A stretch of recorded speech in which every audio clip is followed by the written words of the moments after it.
semuanya, perkenalkan nama saya Cerik Zakaria dengan NPM 1941105. Selain saya terdapat 4 rekan saya lainnya yang akan mempresentasikan video ini dalam kelompok kami, yaitu Hadinanto, Ricky, Sucipto, dan Tomenglo.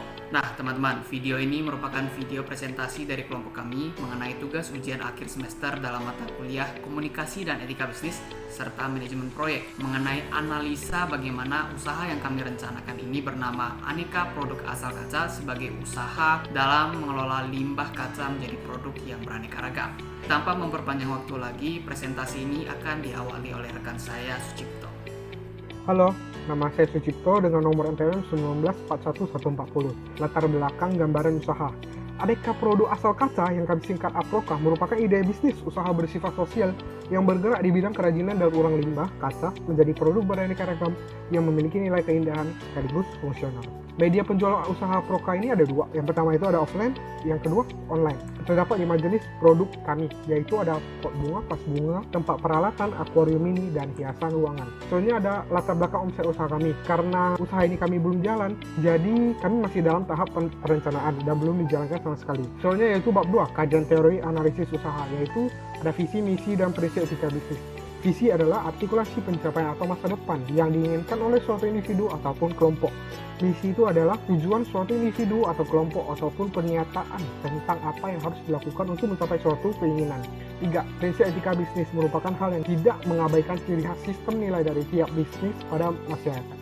Oke, selanjutnya ada bab 2, kajian teori. Project name-nya itu APROKA, Aneka Produk Asal Kaca, dari pengolahan limbah bekas kaca yang diolah menjadi barang unik aneka ragam kembali. Project description-nya ini deskripsi berkelanjutan. Project berkelanjutan dari bisnis APROKA. Dan itu di sini ada 6 bisnis case. Yang pertama itu ada penerapan etika bisnis usaha, identifikasi resiko usaha, analisis SWOT usaha, dan rencana tenaga kerja usaha, ada identifikasi stakeholder usaha juga, dan yang terakhir itu adalah jadwal kegiatan usaha dari APROKA tersebut. Oke, selanjutnya konsep etika bisnis usaha. Yang pertama itu adalah prinsip otonomi.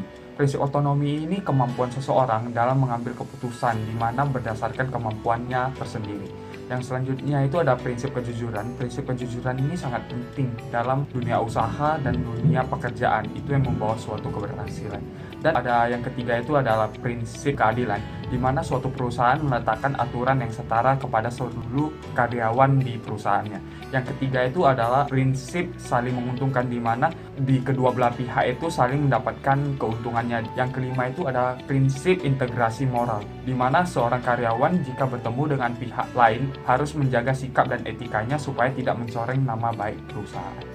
Oke, selanjutnya metode pelaksanaan rencana manajemen SDM usaha. Di perusahaan APROKA ini memiliki 4 langkah. Pertama itu persediaan tenaga kerja saat ini. Dan yang kedua itu adalah kebutuhan tenaga kerja di masa yang mendatang. Yang ketiga itu memperkirakan tenaga kerja di masa yang mendatang juga. Yang keempat itu ada strategi dan implementasi pencarian tenaga kerja. Oke, bab ketiga ada metode pelaksanaan identifikasi resiko usaha. Dalam usaha APROKA ini, secara keseluruhan memiliki beberapa risiko, diantaranya adalah produk yang mudah rusak, persaingan pasar yang cukup ketat, proses pembuatan produk yang cukup lama.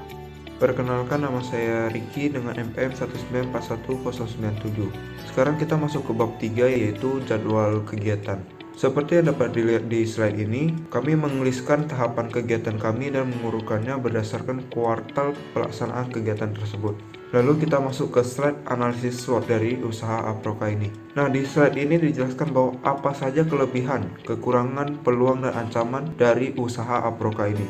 Dan dari masing-masing analisis SWOT tersebut dapat digabungkan lagi menjadi SO, ST, WO, dan WT. Lalu kita masuk ke rancangan penerapan etika bisnis usaha. Yang pertama ada visi. Visi utama kami yaitu menjadikan APROKA ini sebagai usaha sosial yang menghasilkan produk berkualitas dan ramah lingkungan. Misi kami yaitu menciptakan jaringan pengumpulan limbah, membangun sumber daya berkualitas, dan melakukan inovasi secara terus-menerus. Lalu yang ketiga itu ada prinsip otonomi, di mana setiap pihak dari APROKA menyadari sikap dan kemampuan masing-masing sehingga dapat mengambil keputusan dalam usaha dan mempertanggungjawabkannya. Prinsip kejujuran. Usaha yang kami jalankan berpegang teguh dalam kejujuran, di mana dari bahan, harga, dan prosedur yang kami terapkan sesuai dengan faktanya. Baik, perkenalkan nama saya Hadinanto dengan PM 1941090, saya dari kelas 4 MNMB. Yang kelima, prinsip keadilan. Yang pertama adalah menerapkan harga yang tetap untuk setiap produk. Yang kedua itu adalah memberikan kualitas yang sama untuk setiap produk. Prinsip saling menguntungkan. Usaha Proka adalah menjual produk dengan harga sesuai atau terjangkau oleh konsumen melalui HPP atas biaya produksi dan harga pasar yang wajar. Dan yang terakhir adalah prinsip integritas moral, memberikan pelayanan kepada konsumen dengan ramah, jujur, sopan, serta bertanggung jawab, menjaga kualitas produk sehingga tetap bagus, tahan lama, dan tidak mengalami kerusakan. Pengadaan usaha Proka diterapkan dalam 4 langkah. Yang pertama adalah perencanaan pengadaan. Yang kedua adalah melakukan pengadaan. Yang ketiga adalah mengadministrasikan pengadaan. Dan yang terakhir adalah penutupan pengadaan. Bab 4. Keseluruhan pelaksanaan identifikasi stakeholder usaha dan dampaknya. Yang pertama adalah pemilik usaha. Perusahaan menjadi lebih tertib, teratur, dan terprosedur. Yang kedua adalah karyawan usaha. Prosedur perusahaan dapat menjadi lebih terlaksana. Yang ketiga adalah pesaing usaha. Jadi perusahaan dapat menjadi lebih terpacu untuk berkompetisi dan juga perusahaan dapat memperoleh lebih banyak informasi dari pasar. Dan yang terakhir adalah mitra usaha. Jadi perusahaan dapat lebih mudah untuk melakukan pengembangan dan inovasi secara keseluruhan bidang, dan juga pendanaan dari perusahaan juga dapat lebih terjamin dari mitra. Baik teman-teman, pembahasan yang terakhir adalah bagaimana hasil penerapan etika bisnis terhadap usaha Proka ini. Terdapat 3 hasil untuk usaha Proka ini. Yang pertama, Aproka menjadi perusahaan yang lebih terpercaya. Kemudian yang kedua, Aproka menjadi perusahaan yang memiliki arah dan tujuan yang jelas. Serta yang terakhir adalah Aproka menjadi perusahaan yang lebih mampu dan berkualitas dalam bersaing di pasar. Baik teman-teman, sekian yang dapat kami presentasikan dalam video ini mengenai analisa perencanaan usaha yang bernama Aneka Produk Asal Kaca sebagai usaha yang mengelola limbah kaca menjadi produk beraneka ragam. Semoga bermanfaat bagi kita semua. Kami mohon maaf jika ada kesalahan kata dalam penyampaian informasi di video ini. Terima kasih sudah menonton dan sampai jumpa.